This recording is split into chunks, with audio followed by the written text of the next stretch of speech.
Savez-vous que de nombreuses entreprises ferment leurs portes dans les 5 premières années par manque de gestion financière et de maintien des objectifs? Aujourd'hui, nous allons vous raconter l'histoire d'un entrepreneur qui, au bord de la faillite, a découvert que le succès réside dans ce que vous visez et comment vous le concrétisez.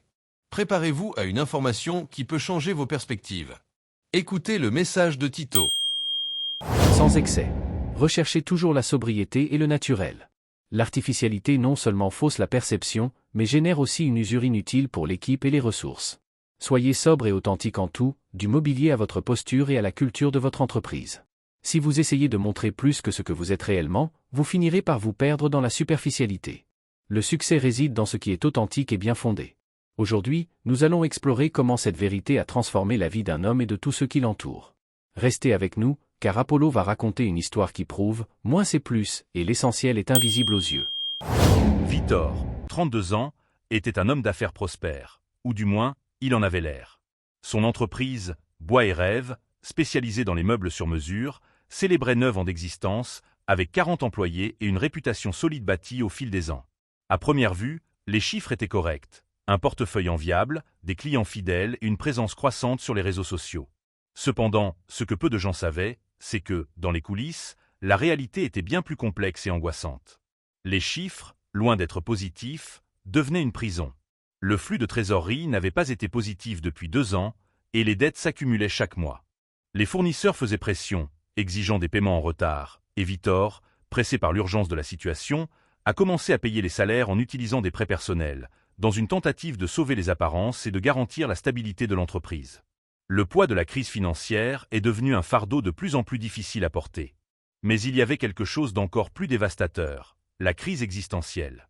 Victor, le rêveur qui avait tout commencé avec une petite menuiserie, se voyait maintenant comme une figure distante de la personne qu'il était. Aujourd'hui, c'est un homme qui se regarde dans le miroir, mais ne reconnaît pas sa propre image. C'était un acteur sur une scène qui s'effondrait. Cet homme, qui respirait autrefois la vie et la passion pour son travail, était maintenant submergé par l'incertitude et la pression. Chaque jour semblait être un fardeau, chaque décision un pari risqué. La pression constante s'est transformée en nuits sans sommeil et en journées qui semblaient interminables. Le point de rupture est survenu avec une lettre de la banque. La limite du découvert a été coupée, et Victor s'est retrouvé sans aucune possibilité de crédit pour sauver l'entreprise. Sans fonds de roulement, endetté jusqu'au cou, il s'est retrouvé face à un dilemme.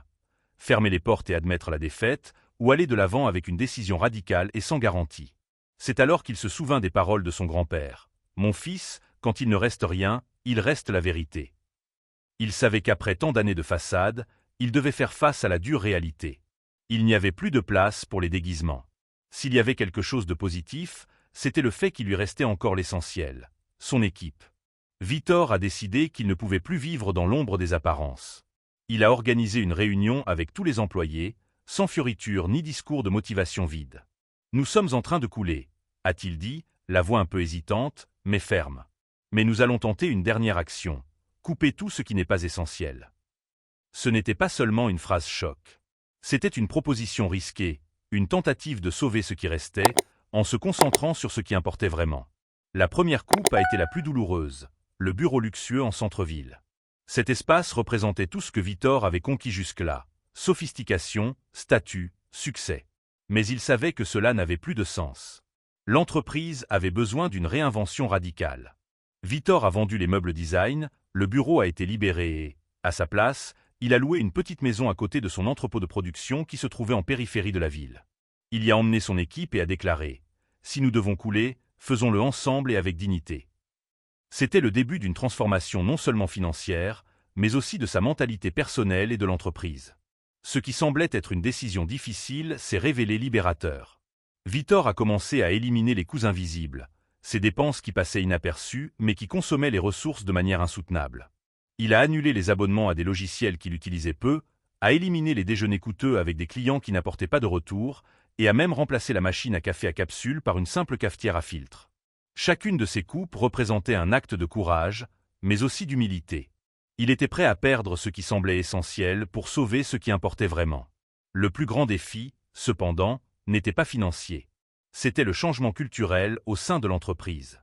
Victor a dû apprendre à enlever ses masques et à admettre ses échecs. Il a cessé de faire semblant que tout allait bien et a commencé à écouter les vérités de ses employés. La transparence est devenue une priorité. Et c'est en écoutant qu'il a découvert la valeur inestimable des idées de son équipe. Maria, de la production, a suggéré des moyens créatifs de réduire le gaspillage. Jean, du stock, connaissait des fournisseurs moins chers, et Anne, de l'entretien, a révélé un talent caché pour la couture, proposant de créer une ligne de meubles en utilisant des chutes de tissu.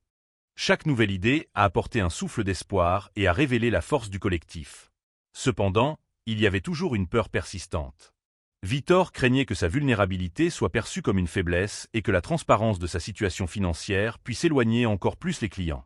Mais il savait que, pour survivre, il faudrait faire un pas encore plus audacieux, changer la façon dont il voyait sa propre entreprise. 8 mois plus tard, l'entreprise ne faisait toujours pas de profit, mais au moins elle respirait. Le souffle renouvelé ne venait pas des résultats financiers, mais de la nouvelle culture d'honnêteté et de collaboration qui était en train de se former.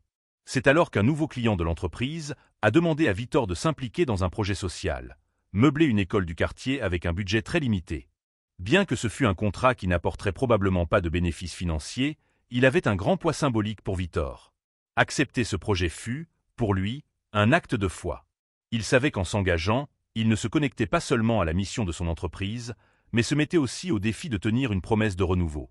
Victor a fait à ses employés une proposition claire des besoins. Travailler le week-end pour respecter l'engagement et la livraison. Tous ont accepté la charge de travail supplémentaire. Lors de la livraison, les enfants heureux ont étreint les meubles comme s'ils étaient des trésors, et Victor a senti quelque chose se transformer en lui.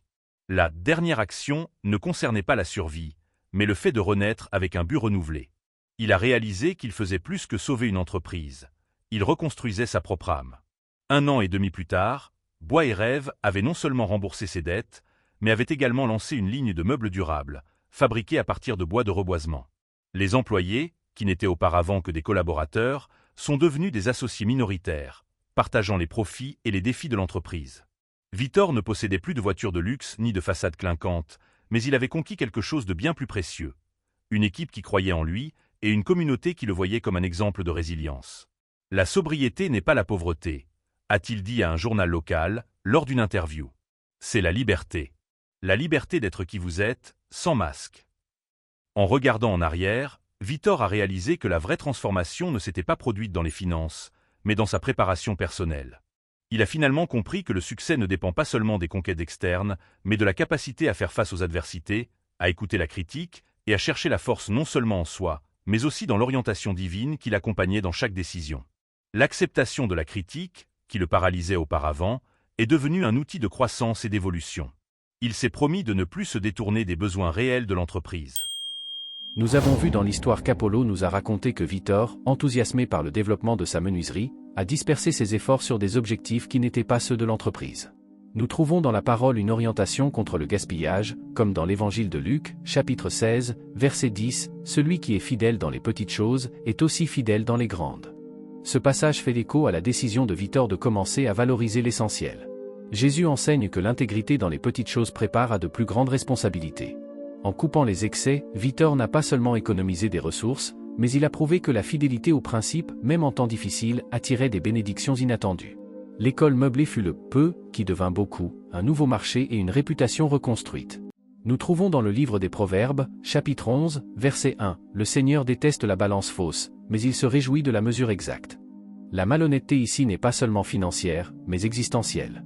Quand Victor ajusta sa balance en cessant de feindre le succès. Dieu a honoré la transparence, et la communauté a répondu réciproquement avec loyauté. La mesure exacte, dans ce cas, était l'authenticité. Dans l'évangile de Matthieu, chapitre 6, versets 19 à 21, « Ne vous amassez pas des trésors sur la terre, mais amassez-vous des trésors dans le ciel. » Victor a échangé le trésor terrestre comme le statut et les apparences contre le céleste, qui sont les bonnes intentions et les relations avec le quartier et les collaborateurs. Les meubles pour l'école furent son trésor dans le ciel, un investissement dans des valeurs éternelles qui ont produit des fruits terrestres. Maintenant, Apollo va nous amener à réfléchir, comment pouvons-nous appliquer ces leçons à nos propres crises? La réponse pourrait être plus proche que nous ne l'imaginons. L'histoire de Victor nous invite à une question inconfortable. Combien de masques portons-nous au quotidien? Nous vivons dans une ère qui confond succès et visibilité. Mais la vraie prospérité, comme nous l'avons vu dans les Écritures, naît de l'intégrité. Victor n'a pas sauvé son entreprise seul. Il a permis à la vérité de le sauver. En éliminant l'artificiel, il a créé de l'espace pour l'authentique, la créativité de Marie, la loyauté de Jean, l'espoir des enfants de l'école. C'est cela, la sobriété dans le courage d'être suffisant. Les passages bibliques ne condamnent pas la richesse, mais la malhonnêteté qui l'entoure. Quand Jésus parle de la balance fausse, il met en garde contre le danger de mesurer sa vie selon les normes des autres.